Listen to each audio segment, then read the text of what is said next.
అండి జ్యూస్ బండి దగ్గర నీళ్ళు అవసరం ఉంది, అవి తెచ్చుకునేదాకా అక్కడ కూర్చో అన్నాడు. సరే అని కూర్చున్నాను.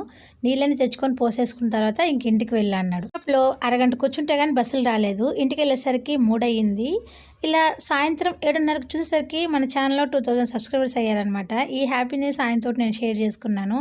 ఆయన అయితే చాలా హ్యాపీ అయ్యాడు. ఇంకా ఆదిత్య అన్నాడంటే, డాడీ మనం మమ్మీకి 1K సబ్స్క్రైబర్స్ అయినప్పుడు ఏమి ఇవ్వలేదు కదా, సో ఈసారన్నా తన కేక్ తీసుకెళ్ళి సర్ప్రైజ్ చేద్దాం అన్నాడంట. ఇంకా వాళ్ళిద్దరు కలిసి మాట్లాడుకొని వస్తూ కేక్ అయితే తీసుకొచ్చారు. 10:11 అయ్యింది. వాళ్ళ ఆనందం కోసం నేను కూడా ఆ కేక్ తీసుకొని హ్యాపీగా కట్ చేసి నేను ఇంకా మా మామ ఇద్దరం కలిసి ఈ సెలబ్రేషన్ అయితే చేసుకున్నాం అనమాట. అన్నట్టండి మిమ్మల్ని కామెంట్ చేయమన్నాను కదా, ఎవరైనా ఒక చిన్న సజెషన్ ఇవ్వండి. మీరు చేసే సజెషన్లో నాకు ఏదన్నా కంఫర్టబుల్గా ఉంటే నేను చేయడానికి ట్రై చేస్తాను. సో ఈ వీడియోని మీకు కనుక నచ్చితే ప్లీజ్ లైక్ చేయండి, షేర్ చేయండి, కామెంట్ చేయండి, సబ్స్క్రైబ్ చేయండి.